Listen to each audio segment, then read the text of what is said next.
The Wealth Game. A Money Mastery Audiobook. Welcome back to Money Mastery Audiobooks, the channel where ordinary people learn the extraordinary habits of the wealthy. Before we begin, if this is your first time here, hit that subscribe button and tap the like button below. It helps this channel grow, and it helps us keep bringing you the knowledge that can change your financial future. Now, sit back, relax, and let's begin. Introduction. Nobody hands you a rulebook when you're born. You show up into a world where money already exists, where prices are already set, where some families already have generations of advantage and others are starting from nothing. And somehow, you're expected to figure out the rules as you go. Most people never do.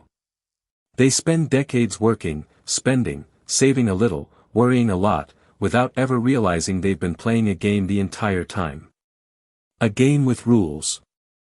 A game with strategies. A game with players who understand the board, and players who are simply reacting to whatever lands in front of them. This is the wealth game. And here is the first thing you need to understand about it. It is not gambling. It is not luck. It is not something reserved for people born into the right family or the right zip code. It is a game with knowable patterns, and those patterns can be learned by anyone willing to study them. Think about any game you've ever played. Chess. Poker. A sport you grew up watching. In every single one, there are players who understand the underlying strategy, and players who are simply moving pieces around without any real sense of why. The players who understand strategy don't always start with the best position. But over time, they almost always outperform players who are more talented but less strategic. Money works the same way. Two people can start with identical incomes, identical backgrounds, even identical intelligence. And 20 years later, one of them is financially free while the other is still living paycheck to paycheck. The difference isn't luck. It's whether they understood they were playing a game at all. Most people go through life treating money as something that simply happens to them. A paycheck arrives. Bills go out. Whatever's left, if anything, gets saved or spent. There's no strategy. There's no board being studied. There's just reaction, month after month, year after year. The wealthy think differently. They see the board. They understand the pieces. They know which moves build long-term advantage and which moves quietly drain resources without anyone noticing. This audiobook exists to teach you that board. Over the next 7 chapters, we're going to walk through the actual mechanics of the wealth game. Not motivational fluff, not vague encouragement to believe in yourself, but the real, practical structure underneath how money moves, how it grows, and how certain people consistently end up ahead. We'll start with the rules themselves, the invisible structure that governs how money behaves whether you understand it or not. We'll look at who actually wins this game, and why it's rarely the people who look successful on the surface. We'll break down the single most important scoreboard in personal finance, the difference between assets and liabilities, a distinction most people get completely backwards. We'll talk about risk, and why avoiding it entirely is often riskier than taking it wisely. We'll explore leverage, the tool that allows ordinary people to build extraordinary outcomes. We'll cover defense, because building wealth without protecting it is like building a house with no roof. And we'll close with the endgame, the long-term strategy that turns short-term moves into a lifetime of financial freedom. By the end of this audiobook, you won't just understand the wealth game. You'll know how to play it. Let's begin. Chapter 1. Learning the rules nobody taught you. Every game has rules, whether the players know them or not. A person who sits down at a poker table without understanding the rules doesn't get to skip the consequences of that ignorance. They still lose money. They just lose it without understanding why. Money works exactly the same way. Most people go their entire lives without ever being taught the actual rules of the wealth game. Not because the rules are secret, but because nobody sat them down and explained it clearly. School teaches algebra and history. It rarely teaches how interest compounds, how taxes actually work, how debt behaves differently depending on what it's used for, or how inflation quietly erodes money sitting still. So people learn by trial and error, usually the expensive kind. Let's fix that right now, starting with the most fundamental rule of all. Money has a cost, even when it's sitting in your pocket doing nothing. This is called opportunity cost, and it's one of the most important concepts in the entire wealth game. Every dollar you have is either working for you, sitting idle, or working against you. A dollar invested is working for you. A dollar sitting in a low-interest account, slowly losing value to inflation, is essentially working against you, even though it feels safe. A dollar spent on high-interest debt is very clearly working against you, funding someone else's wealth instead of your own. Most people only think about money in terms of spending and saving. The wealth game requires a third category, deploying. Where is this money going, and what is it doing while it's there? The second rule is this. Time is more valuable than any single amount of money.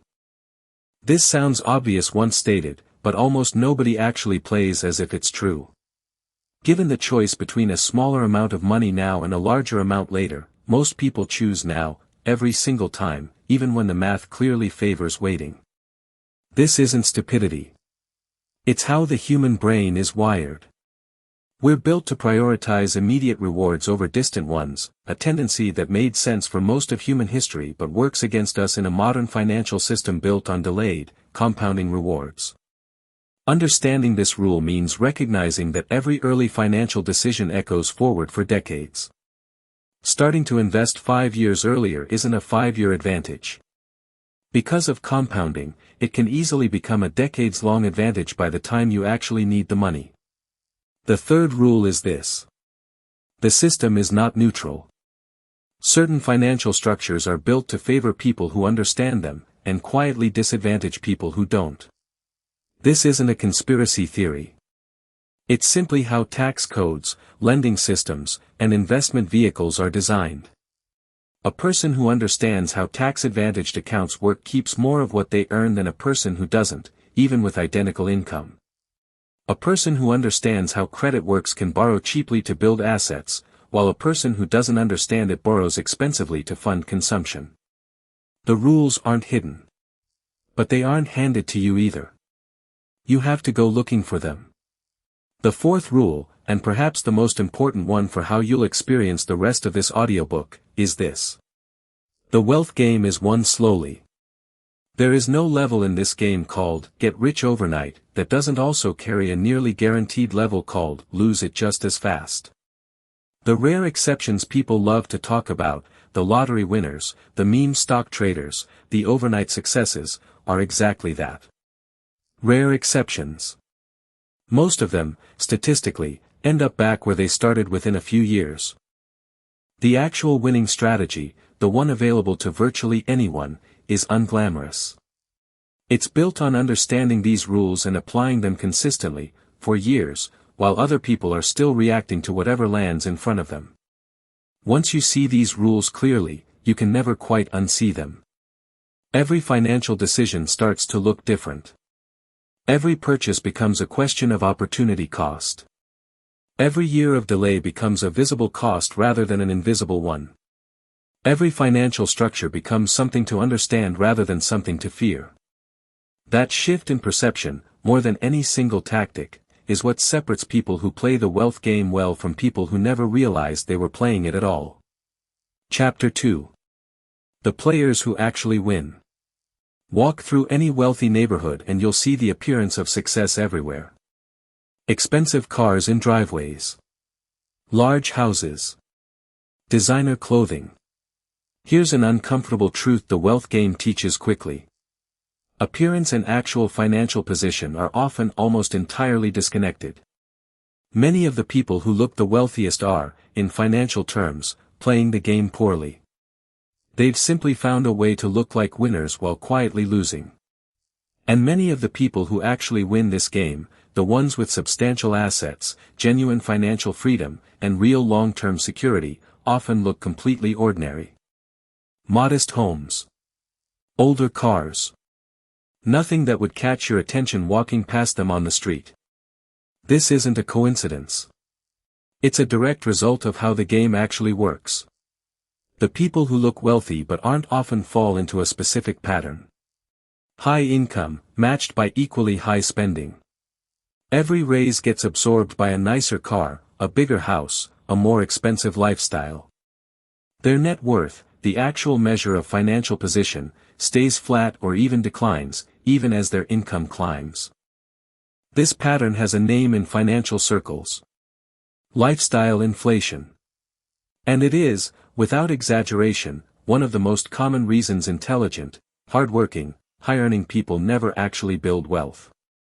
The people who actually win the wealth game understand something the lifestyle inflation crowd doesn't. Income and wealth are not the same thing. Income is what flows in. Wealth is what remains after outflows, converted into assets that continue generating value over time. A person earning $200,000 a year who spends every bit of it has a high income and effectively zero wealth. A person earning $60,000 a year who consistently invests a meaningful portion of it, year after year, can end up with substantially more actual wealth over a couple of decades. This is not a hypothetical.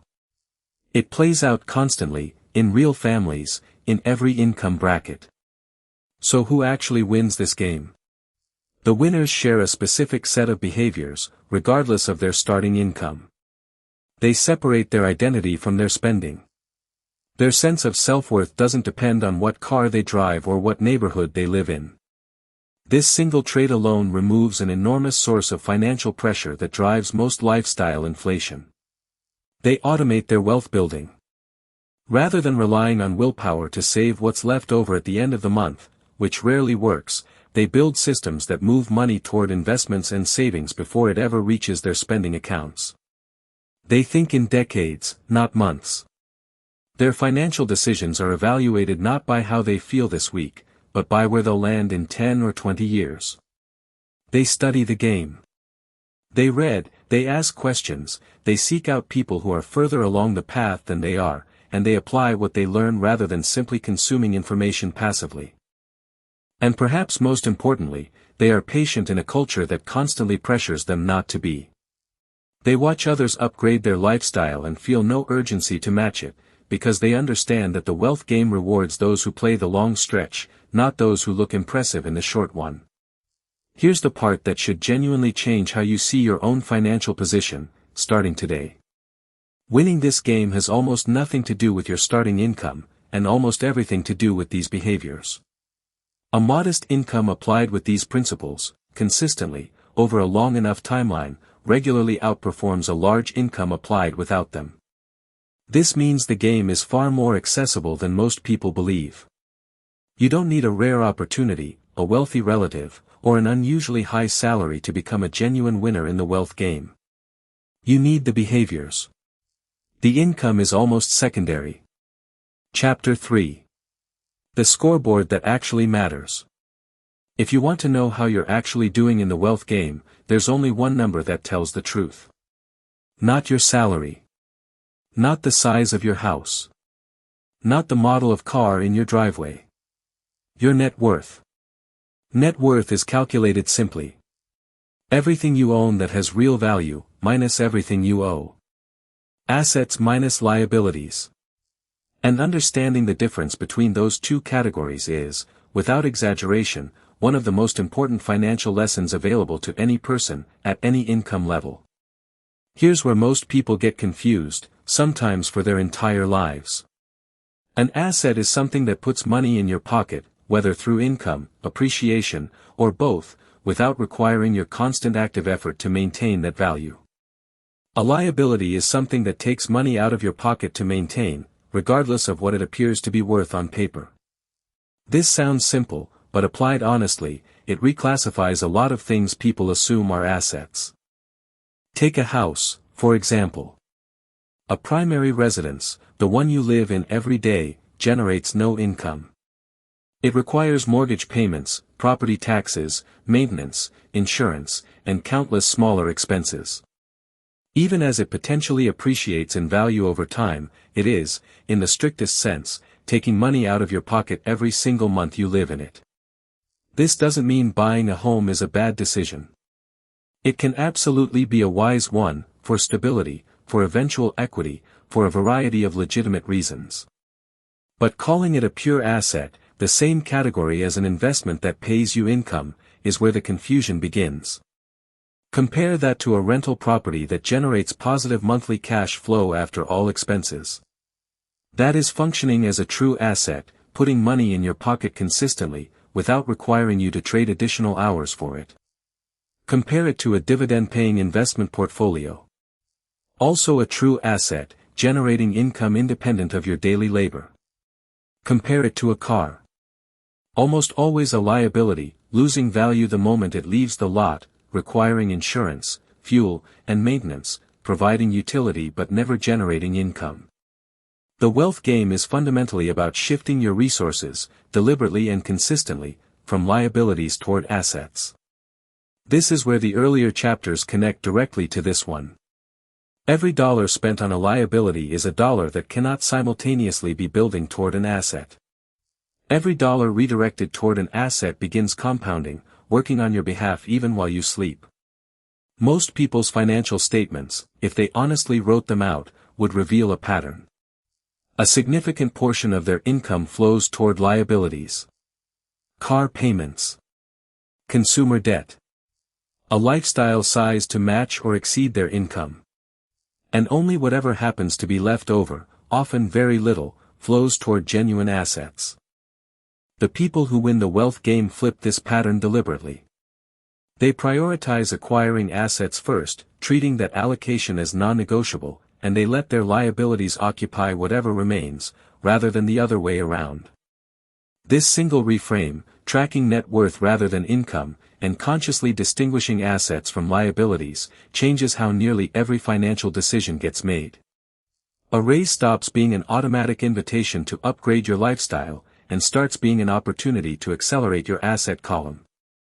A major purchase stops being evaluated purely on whether you can afford the monthly payment, and starts being evaluated on what it will actually do to your net worth over the following years. Keeping score this way, honestly and consistently, is one of the simplest and most powerful habits available in the entire wealth game. Most people never do it. The ones who do rarely go back to not doing it, because once you can see the real scoreboard, everything else becomes clearer. Chapter 4. Understanding risk like a player, not a spectator. There's a common belief that wealthy people are simply more comfortable taking risks than everyone else. This is only partially true, and the part that's missing explains almost everything about how the wealth game is actually won. Wealthy, financially savvy people are not reckless. They don't gamble their financial future on impulse. What separates them is not a higher tolerance for risk in general, but a much clearer understanding of what risk actually is, and where it actually lives. Most people believe that keeping their money in cash, avoiding investments entirely, is the safe choice. And in a narrow sense, it feels safe. The number in the account doesn't go down.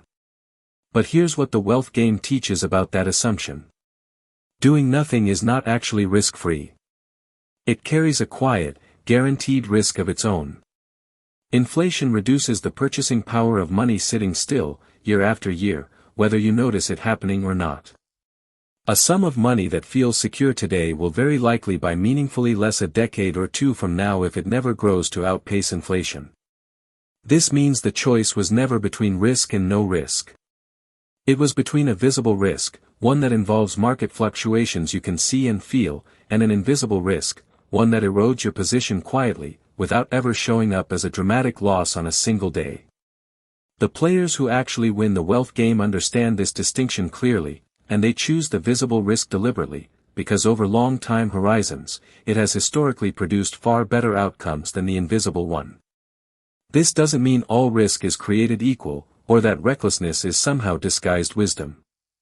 There's a critical difference between calculated risk and blind risk, and understanding that difference is essential. Calculated risk involves understanding what you're actually risking, understanding the historical patterns of the asset or opportunity in question, diversifying so that no single mistake can be catastrophic, and sizing your exposure according to your actual financial position and timeline. Blind risk involves acting on excitement, on a hot tip, on fear of missing out, without genuinely understanding what you're putting at stake or why. A person who invests consistently in a diversified portfolio over decades is taking calculated risk. A person who puts their entire savings into a single speculative investment because a friend mentioned it's about to take off is taking blind risk, even if both people describe themselves, in the moment, as simply taking a chance. The wealth game rewards calculated risk consistently applied over time, and punishes blind risk with startling regularity. There's another dimension to risk that deserves attention here, and it involves time horizon. The same investment can represent very different levels of practical risk depending on how soon you need the money. Money you won't need for 20 years can absorb short-term volatility because it has time to recover and grow. Money you'll need next year cannot absorb that same volatility without real danger. Understanding your own timeline, and matching your risk exposure to it deliberately, is one of the quieter skills that separate strategic players from anxious ones. It's why the same market downturn that panics one person barely registers with another. The difference isn't courage. It's clarity about what that money is actually for, and when it's actually needed.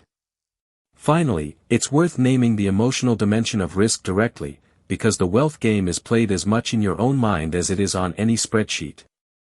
Fear causes people to avoid legitimate, historically reliable opportunities out of an overcorrected desire for safety. Greed causes people to chase illegitimate, historically unreliable opportunities out of an overcorrected desire for quick reward. The strategic middle ground, calculated risk applied consistently, informed by research rather than emotion, sized appropriately to your actual timeline, is neither thrilling nor terrifying. It's simply effective. And effective, played out over enough years, is what actually builds wealth. Chapter 5. The power of leverage. If risk determines how much you're willing to put at stake, leverage determines how far each dollar of effort or capital can actually go. Leverage is one of the most powerful concepts in the entire wealth game, and also one of the most misunderstood. At its core, leverage simply means using a smaller amount of something to control or produce a much larger outcome. This concept shows up in multiple forms throughout the wealth game, and understanding each one opens doors that remain closed to people who've never considered them. The first form is financial leverage. Using borrowed money to acquire an asset that has the potential to grow or generate income beyond the cost of borrowing it. This is precisely how real estate investing works for so many people. Rather than saving the full purchase price of a property in cash, which could take decades, a mortgage allows a person to control a much larger asset with a comparatively small initial investment. If that asset appreciates or generates rental income, the returns are calculated against the smaller amount actually invested, not the full value of the property, dramatically amplifying the outcome. This same principle explains why businesses take out loans to expand rather than waiting to save enough cash internally. Used wisely, leverage accelerates growth that would otherwise take far longer to achieve through savings alone. It's critical to state clearly that leverage cuts both ways. It amplifies gains, but it equally amplifies losses. This is precisely why the previous chapter on calculated risk matters so much here. Leverage without understanding is simply blind risk wearing a more sophisticated costume. Leverage combined with genuine understanding of the underlying asset, the terms of the debt, and a realistic worst-case scenario is a legitimate wealth-building tool used by nearly every seriously wealthy individual or institution in existence. The second form of leverage is time leverage, and it applies directly to the value of your labor. A person who only trades hours for money directly is limited by the number of hours in a day, no matter how skilled or well-paid they become.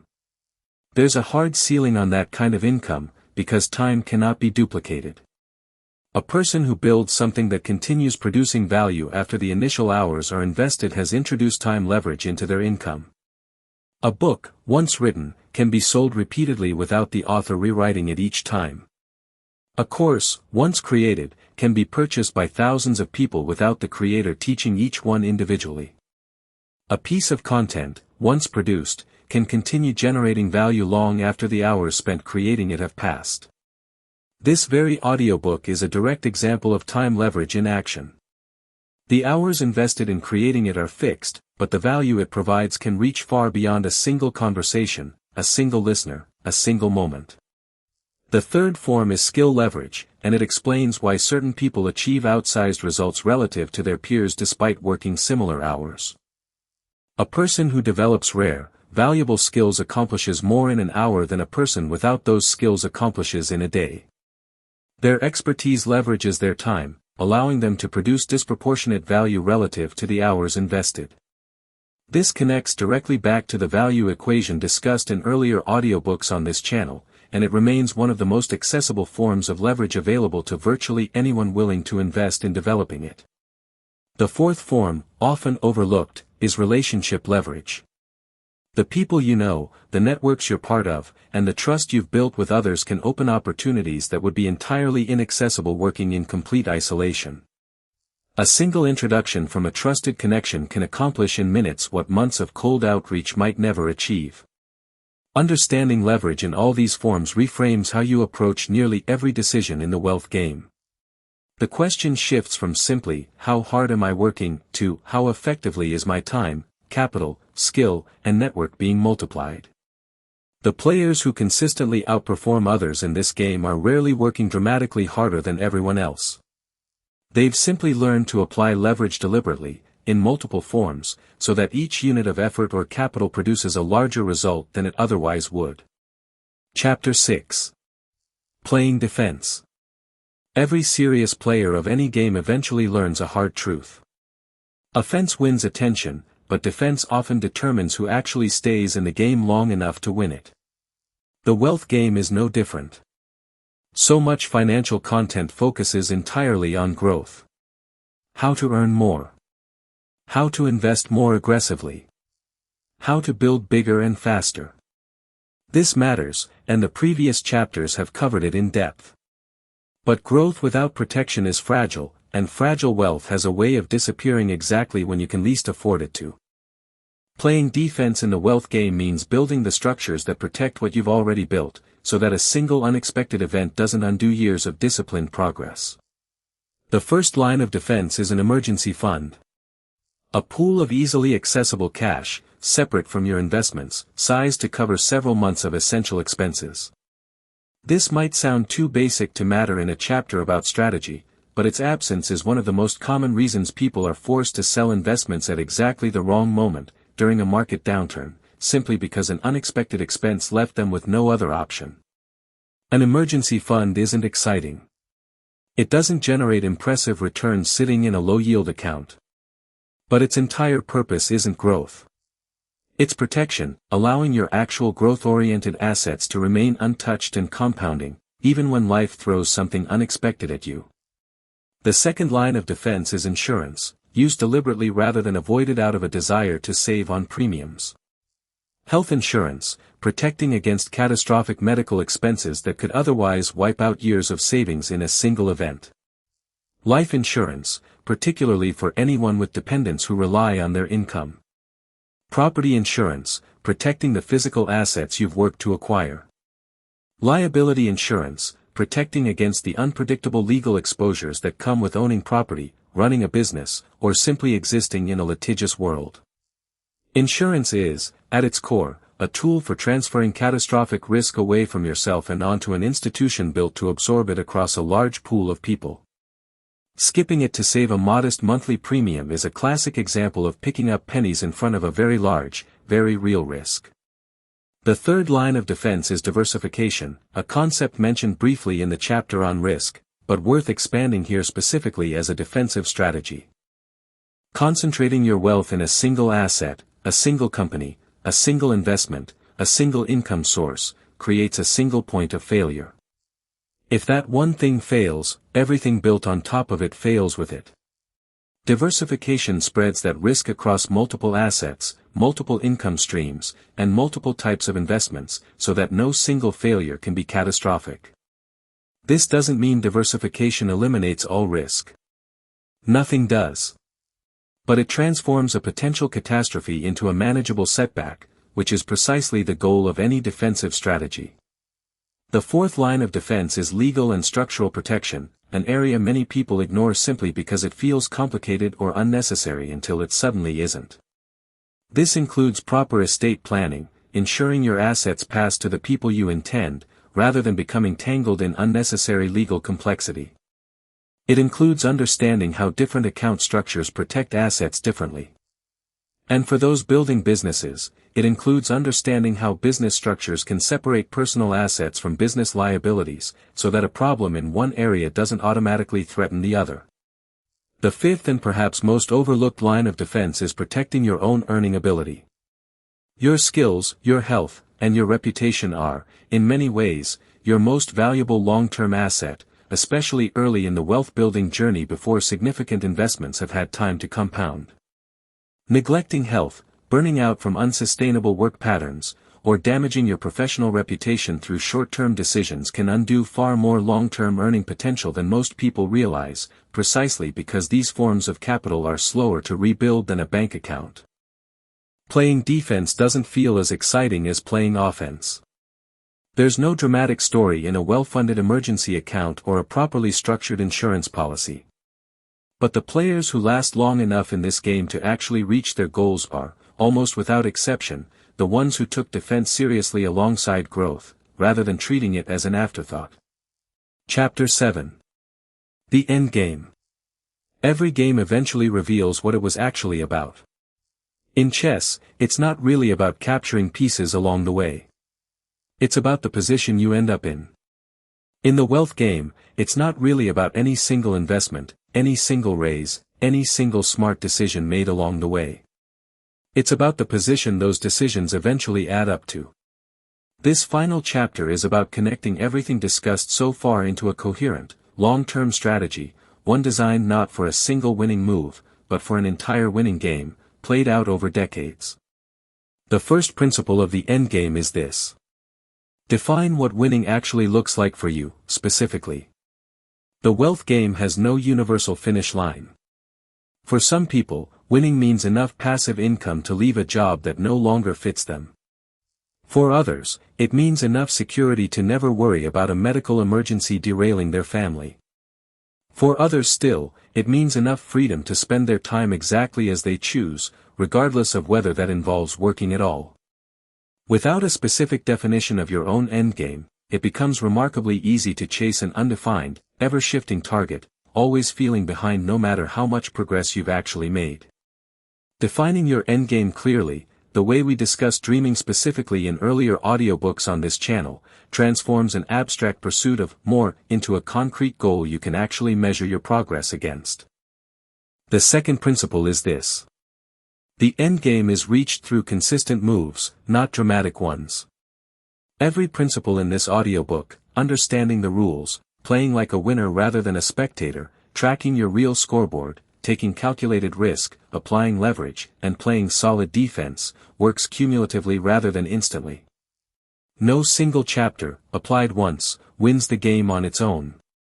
It's the combination, applied repeatedly across years, that eventually produces a position of genuine financial strength. This is precisely why so many people quit before reaching their endgame. They apply these principles for a few months, don't see dramatic results, and conclude the strategy isn't working, when in reality, the strategy was simply operating on a longer timeline than their patience. The third principle is this. The endgame shifts your relationship with money itself. In the early stages of the wealth game, money is primarily a tool for survival and growth. You're working to build a foundation, acquiring assets, developing skills, establishing the habits discussed throughout this audiobook. But somewhere along that journey, for players who stay consistent, money begins to shift roles. It stops being something you're constantly working to accumulate, and starts becoming something that works on your behalf, generating income, providing options, creating genuine freedom. This transition doesn't happen overnight, and it doesn't happen by accident. It happens as a direct result of the compounding effect of assets acquired consistently over years, exactly as discussed in the chapter on the real scoreboard. Each year, if the fundamentals are being applied, a slightly larger portion of your financial position is being generated by your assets rather than your direct labor. The fourth principle is this. Reaching an endgame doesn't mean the game is over. Many people imagine wealth as a finish line, a point where all effort stops and pure leisure begins. In practice, most people who reach genuine financial freedom don't stop engaging with the wealth game entirely.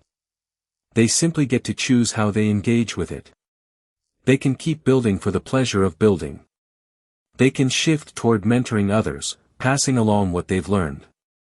They can direct their resources toward causes that matter to them. The freedom isn't the absence of the game. It's the ability to choose your role within it, rather than being forced to play out of necessity. The final principle, and perhaps the most important one to carry forward from this entire audiobook, is this.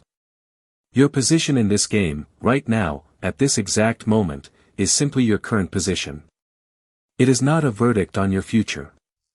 Every principle covered here, from understanding the invisible rules, to distinguishing real winners from people who merely look successful, to tracking the honest scoreboard of net worth, to taking calculated rather than blind risk, to applying leverage deliberately, to protecting what you build with real defense, is available to you starting immediately, regardless of where you're starting from today. The wealth game rewards those who understand it's being played at all, and who choose, deliberately and consistently, to play it well. You now understand the board. The next move is yours. Conclusion. We began this audiobook with a simple but powerful idea. Money is a game, whether you realize it or not, and the players who understand its rules consistently outperform the players who never even realized they were sitting at the table. In Chapter 1, we uncovered the invisible rules nobody teaches, the true cost of idle money, the outsized value of time, and the quiet reality that certain systems favor those who understand them. In Chapter 2, we redefined what winning actually looks like, revealing that appearance and actual financial position are often almost entirely disconnected. In Chapter 3, we established the real scoreboard, net worth, and the critical difference between assets that build wealth and liabilities that quietly drain it. In Chapter 4, we reframed risk itself, showing that inaction carries its own quiet danger, and that calculated risk, applied with clarity, consistently outperforms both blind risk and excessive caution. In Chapter 5, we explored leverage in its many forms, financial, time, skill, and relationship, understanding how each one allows ordinary effort to produce extraordinary results. In Chapter 6, we covered defense, the unglamorous but essential structures that protect everything you've worked to build. And in Chapter 7, we brought it all together into the endgame, a long-term strategy built on consistent moves rather than dramatic ones, leading toward a position of genuine freedom. None of these principles require extraordinary talent, an unusual starting position, or a stroke of luck. They require understanding that this game exists in the first place, and a willingness to play it deliberately, one consistent move at a time. You didn't get handed a rulebook when you were born. But you have one now. If this audiobook added value to your life, please make sure to like this video and subscribe to Money Mastery Audiobooks for more content just like this. We release new audiobooks regularly, all designed to help you master your money, master your mindset, and build the life you actually want. Thank you for listening, and we will see you in the next one.